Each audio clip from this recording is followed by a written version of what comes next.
Hi, everybody. How about some good news? Today, I'm going to go into Joan's story. So, this picture here, this is Kasane Joan. In Uganda, they generally say the last names first, and but she goes by Joan. It's spelled Joan.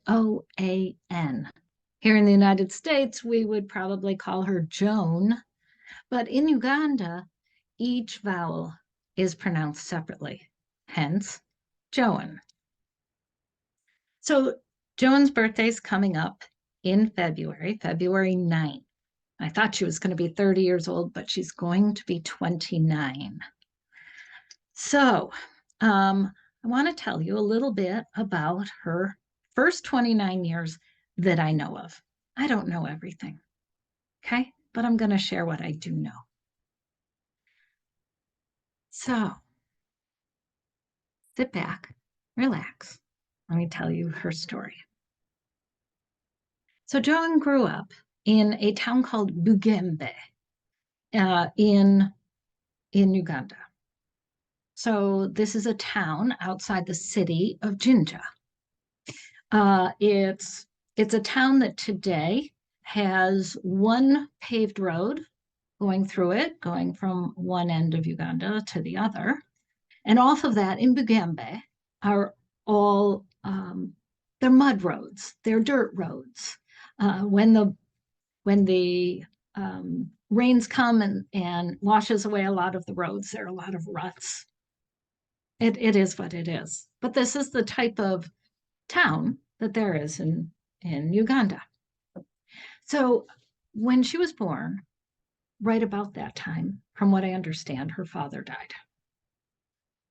And when she was 11, her mother died.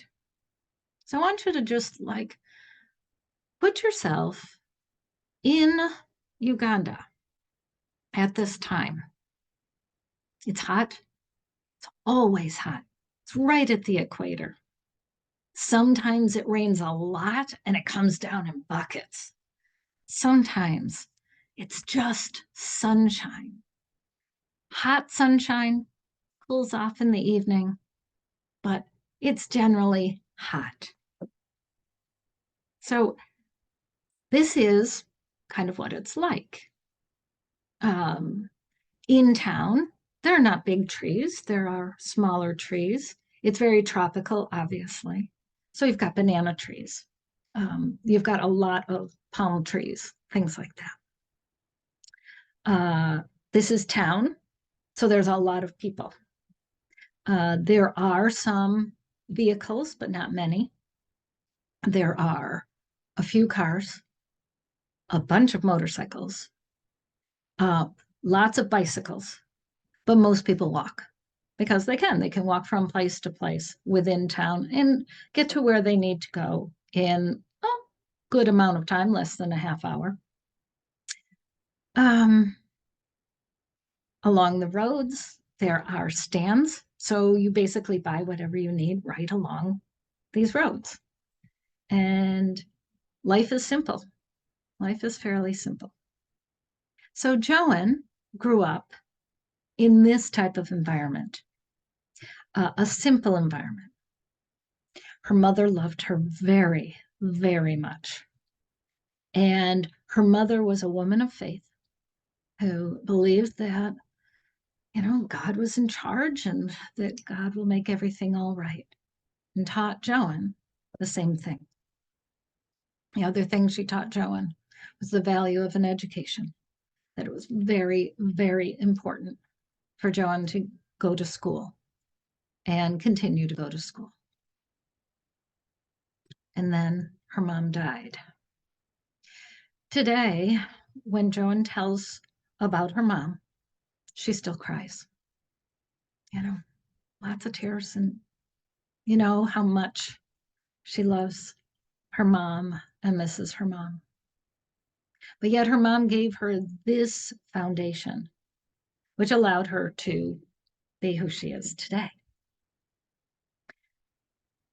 So at age 11, when she was orphaned, the community started to look after her.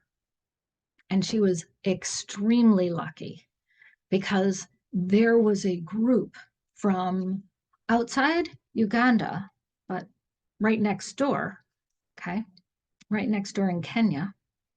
Uh, there was a group called AOET, AIDS Orphan Education Trust.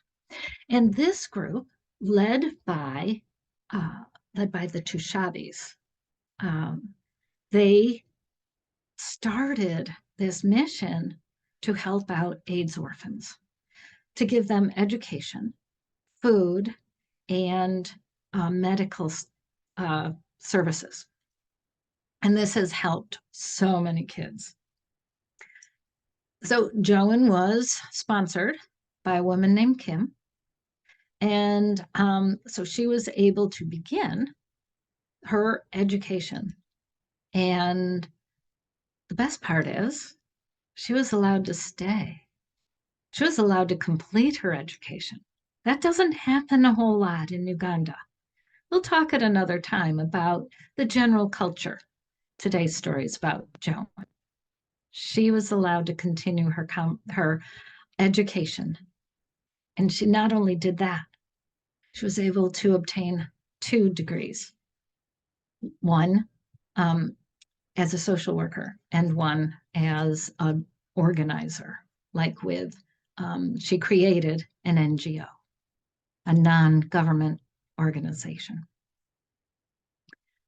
So Joan, when when I first met her, let me tell you about this part. So I met her 3.5 years ago.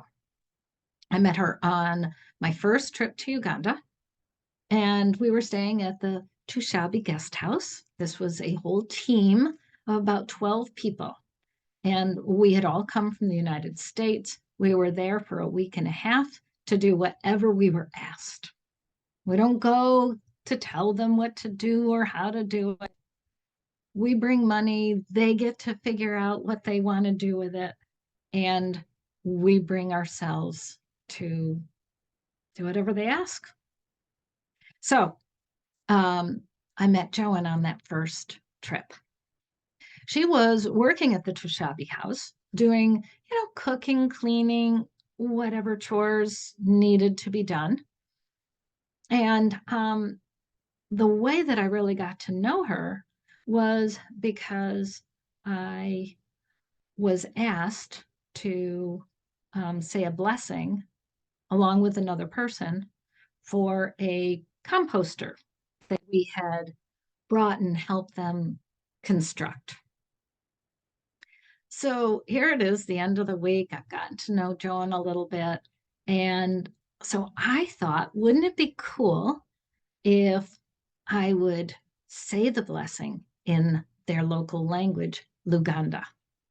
And so my friend Dave, who wrote the blessing, I asked Joan to help me figure out how to say the blessing. And so she was able to teach me pretty easily how to read out loud the Lugandan language. And it's because it's very simple. Each letter has one sound, as opposed to English, which is very complicated. So that's how I first got to know Joan. And then when I got back to the States, we went right into COVID, right into isolation. Uh, and and so we were starting to communicate through Facebook. And Joan started her organization called HEFO, Hope Empowerment Foundation Organization. This was her way of being able to give back. She had been given so much in her life. Here she was in her 20s, and she wanted to make a difference. So, as the name of the organization sounds, it's about empowering. Empowering who? Women. Women in Uganda are some of the most oppressed people in the world. They are the lowest of status. life is really difficult for them. It's not important if they get an education.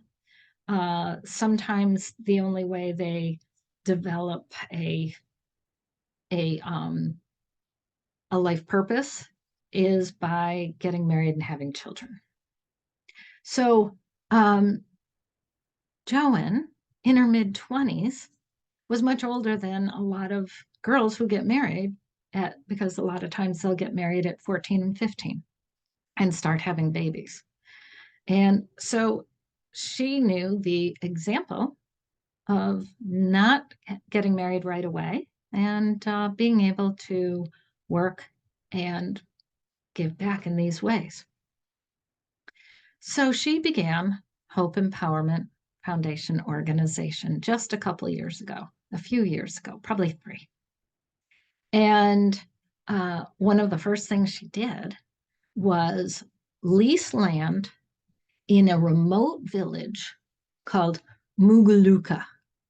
And out in this remote village, there's no running water, there's no electricity, just dirt roads, not even a paved road. Many people live in nice houses, but the poor people live in mud huts with a thatch roof, maybe not even something made of brick, just made of sticks and mud. It's pretty desperate out there. Yeah. So Joan knew about this place and she went out and she started knocking on doors.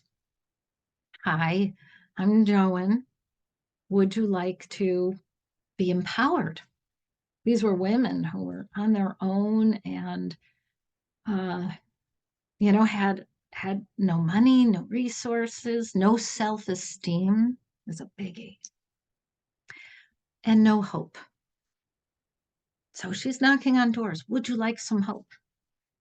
And the way that she was able to bring it, because they couldn't understand about how could I ever make money, the way that she started to give them hope was through faith. This is how she began. Today, the organization has grown. I'm going to talk more about that maybe tomorrow as to where HEFO is today. But that's a good start. I don't want to take all your time. Last thing I'm going to say is that I'm not only bringing you these good news stories, I'm giving you an opportunity to find some compassion in your heart, to share some of your resources with some of the most vulnerable people in the world. And as we get through these daily stories, you will get to know these people. And hopefully you'll get to love them the way I do. Oh, they are amazing. They bring so much to me. So I'm going to leave it at that. I will put the link to the GoFundMe in the comments. Have a great day.